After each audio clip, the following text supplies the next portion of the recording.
Today we're diving deep into the Labour Party conference in Liverpool, where Prime Minister Keir Starmer delivered what was meant to be a defining speech.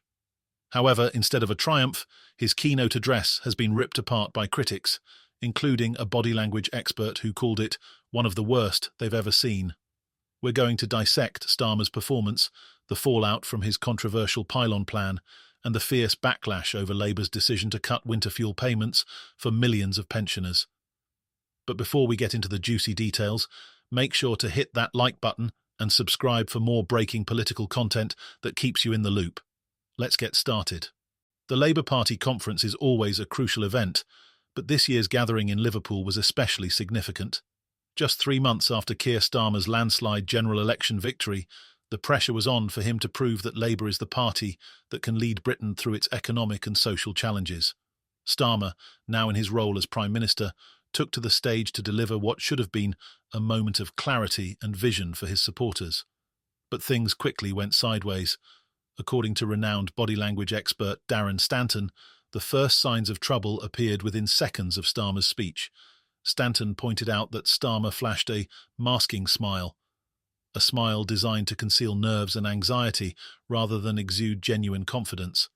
Unlike a real smile, which activates crow's feet and laugh lines, Starmer's expression was rigid, betraying his discomfort in front of the crowd. Stanton didn't mince words, calling the speech disingenuous, and noting that Starmer's confidence clearly wasn't where it needed to be. He went on to label the speech as lackluster, comparing Starmer unfavourably to charismatic leaders like Barack Obama. "This is a man who will never have the oratory skills of someone like Obama," Stanton remarked, pointing out that, while Starmer may have started strong, the speech quickly took a turn for the worse. This wasn't just Stanton's opinion. Political commentators from across the spectrum began piling on the criticism. For many, Starmer's speech lacked the emotional weight and charisma needed to energise Labour's base.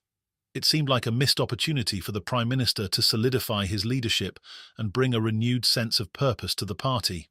Instead, what we saw was a performance that left many wondering whether Starmer could maintain his momentum or if this was the beginning of his downward spiral. And it wasn't just Starmer's delivery that came under fire. The content of the speech itself left much to be desired. While Starmer emphasised collective responsibility and admitted that he hasn't got everything right, the overarching message failed to inspire confidence. Critics claimed that Starmer's vision for Britain was vague and uninspiring, a sentiment echoed by a Labour insider who said, "The electorate won't be sold on this speech."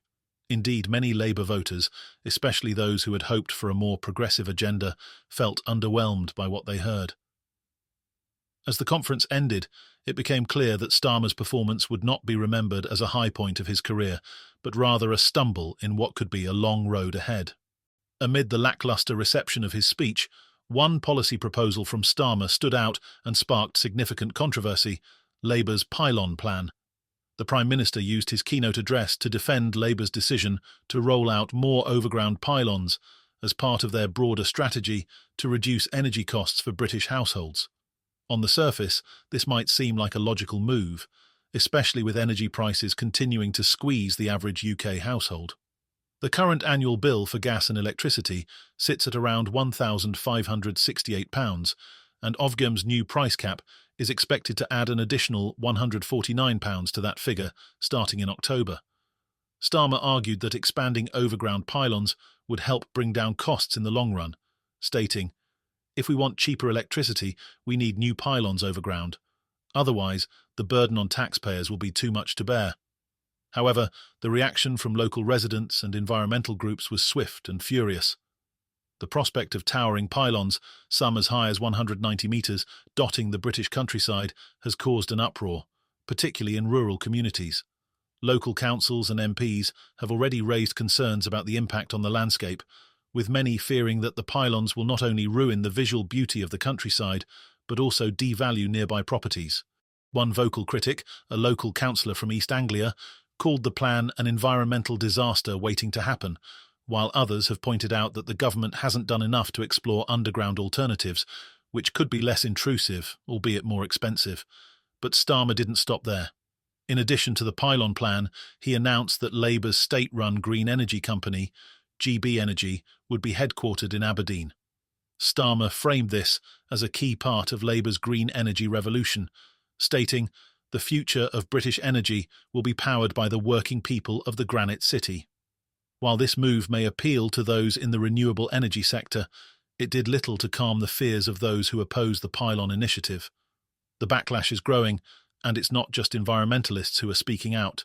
Some members of Starmer's own party are concerned that this plan could become a political liability, especially as Labour gears up for future elections. As if the pylon controversy wasn't enough, Starmer is also facing a fierce backlash over Labour's decision to cut winter fuel payments for 10 million pensioners. With winter fast approaching and energy prices still a top concern, this move has sparked protests and anger from pensioners and advocacy groups alike. During her speech at the conference, Chancellor Rachel Reeves defended the decision, calling it the right move to stabilise the economy. She assured the public that Labour's broader commitment to the triple lock on pensions would ensure that pensioners are better off in the long run. However, for those facing a cold winter without the vital winter fuel payments, this promise feels hollow. Outside the conference venue, a group of pensioners gathered to protest the cuts. One protester held a sign that read, "You're condemning us to freeze this winter," while another shouted, "Labour is making divisive choices." The sentiment was clear. Pensioners feel abandoned by the party they once supported. In an interview with GB News, Labour MP Tandesi attempted to defend the decision, explaining that pensioners on pension credit would still receive the winter fuel payment. However, Christopher Hope, the interviewer, pressed Desi on the issue, pointing out that means testing would still leave millions without the support they need. Desi argued that the decision was necessary, but even within Labour's ranks, there are whispers of discontent. Several MPs have privately expressed concerns that cutting winter fuel payments could become a major political headache for Starmer and his team, especially as the cold months approach and energy costs rise. What was supposed to be a triumphant moment for Keir Starmer has turned into a political minefield. His keynote speech at the Labour Party conference, meant to showcase his vision for Britain, has instead exposed deep flaws in his leadership style. Body language experts, political commentators, and even some Labour supporters have criticised Starmer for his nervous, uninspiring performance, raising questions about whether he has the charisma and conviction to lead the country. Meanwhile, his pylon plan and the decision to cut winter fuel payments have only added fuel to the fire. Both policies have been met with intense backlash, and Starmer's efforts to defend them have done little to quell the anger and frustration from both Labour's base and the broader public.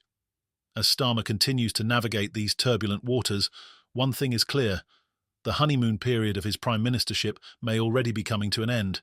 The real question is whether he can rebound from these early missteps, or if this is the beginning of a much larger political unravelling.